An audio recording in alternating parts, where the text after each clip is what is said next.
Alright, so we're gonna have to go through a sewer to get to the castle. Why do we have to go through a sewer? I don't know. Apparently, above ground isn't as good.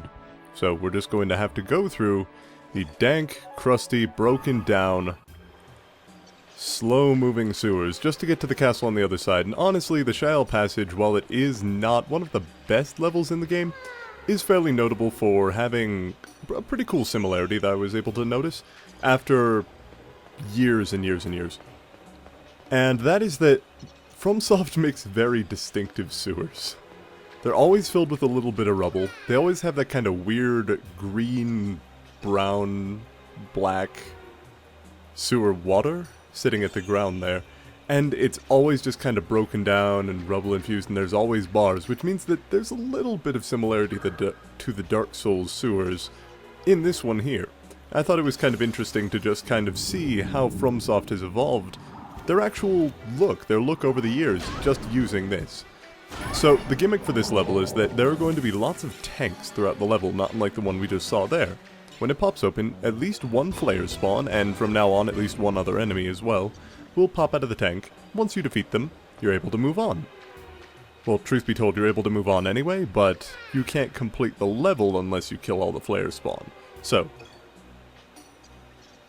now there is a little glowy switch right there whose light level is off compared to the rest of the environment, but we're not going to pay any attention to that for now. We're going to need it later, but as of right now that switch leads to the exit and we don't have the key for the exit, so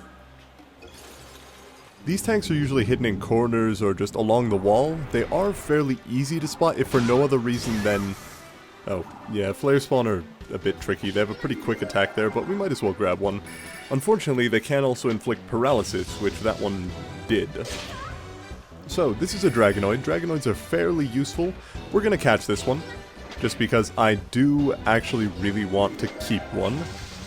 Throwing Dragon Knights at it isn't the best way of getting it, but we're not going to need Dragon Knights as much throughout this level, so we can use it. The Flare Spawn is really not as good a card in the first game though, because it is a summon creature rather than a weapon, which makes no sense because it fits much better as a weapon.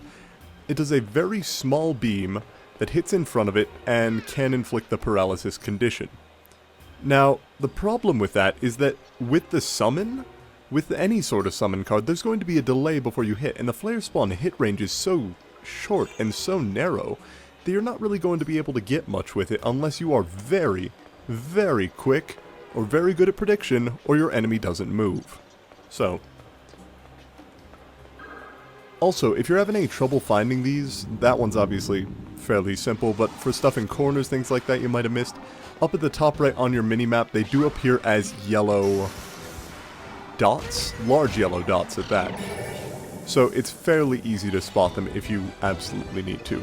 For example, even the destroyed one there still shows up as a yellow dot. Just as anything interactive in this game will, but these especially, because you do need to get them to complete the level. So we encounter I don't know what they're called, I think they're literally just called giant crabs, actually. So I take that back, I know exactly what they're called. Giant crabs can be a bit of trouble just because they can inflict the, I think, stone and paralyzed conditions. There are a lot of status conditions in these sewers you might be noticing. And that does not help us with the fact that we already move at about half speed in water.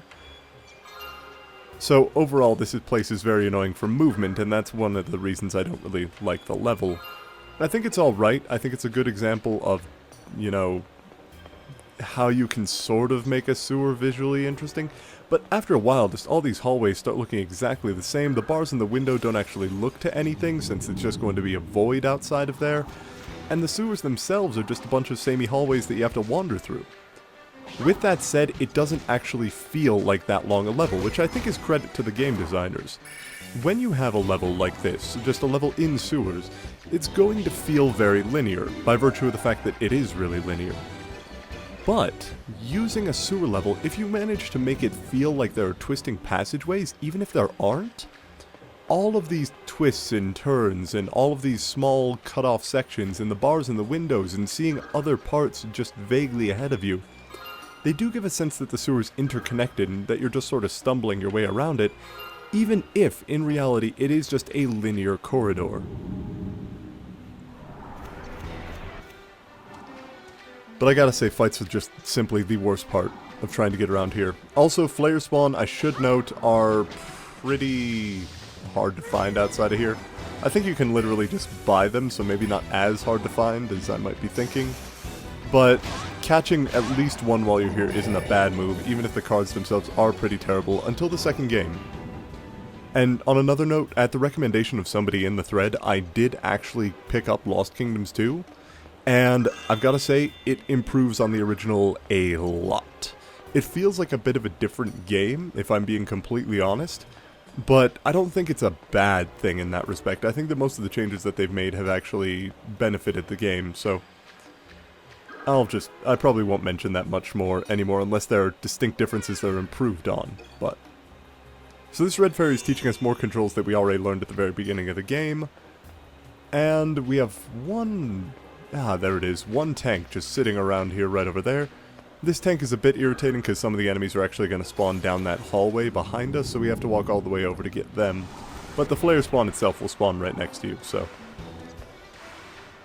One thing I'm thinking now, though, after the fact, I don't think I've ever, and I mean ever, attempted to run from one of these battles.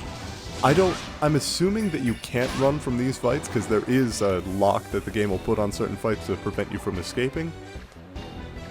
And that actually sounds pretty likely, given the fact that they really want you to fight these fights with the flare spawn.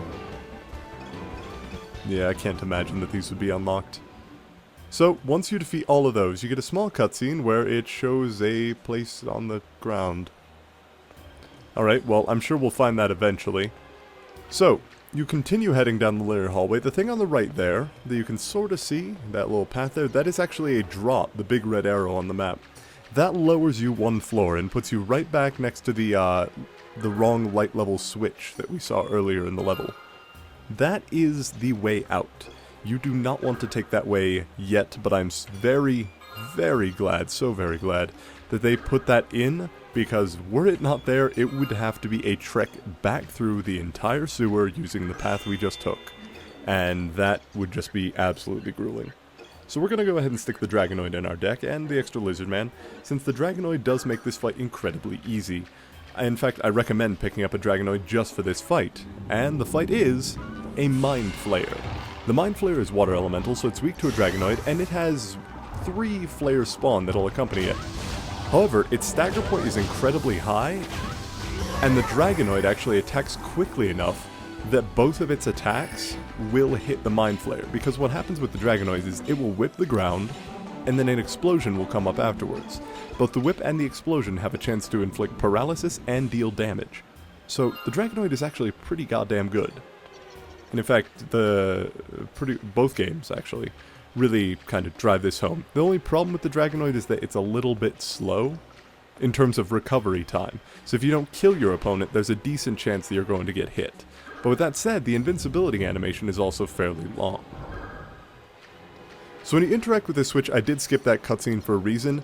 The cutscenes in this game are a bit weird in that the game still continues while cutscenes are playing.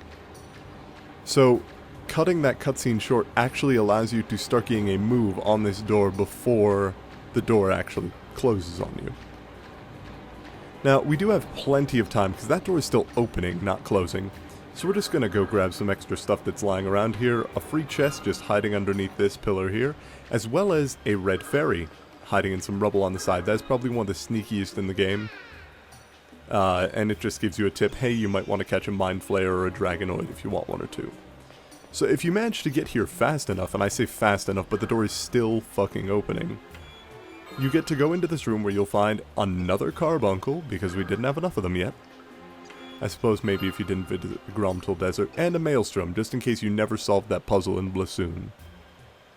Actually, there is a combo involving 3 Maelstroms, but as you can see, the door is still opening. It is really, really slow. But we want to make absolutely sure that we get the reward for this level, because this is a card we won't see again for a while.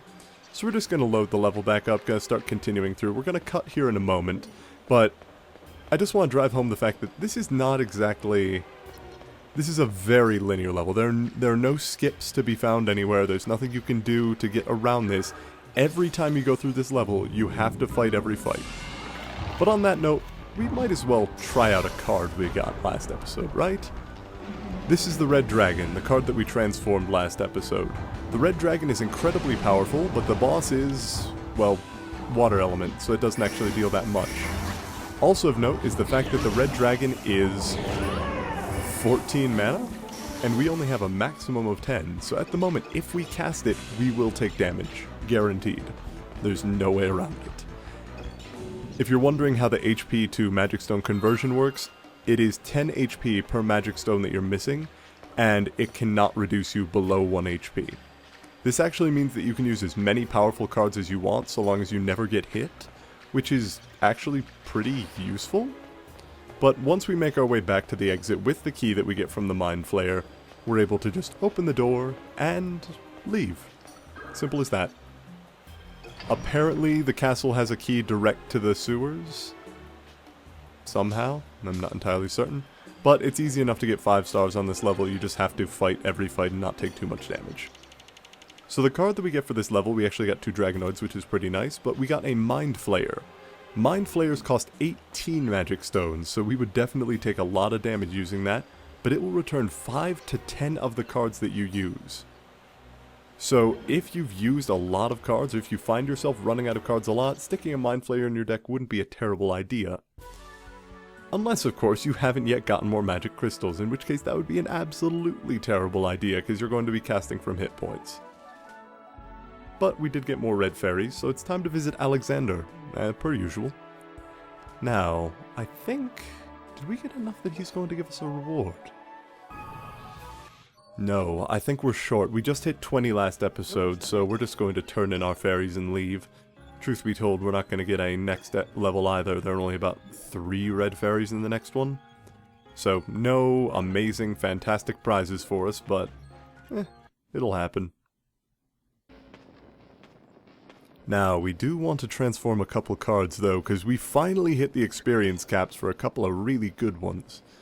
Also, cards in the shop, you can buy Flayer Spawn right here, in case you missed them, but Anyway, so we're going to go ahead and transform some cards here. Our Mandragora is finally powerful enough to transform into the absurdly powerful Mega Mandragora.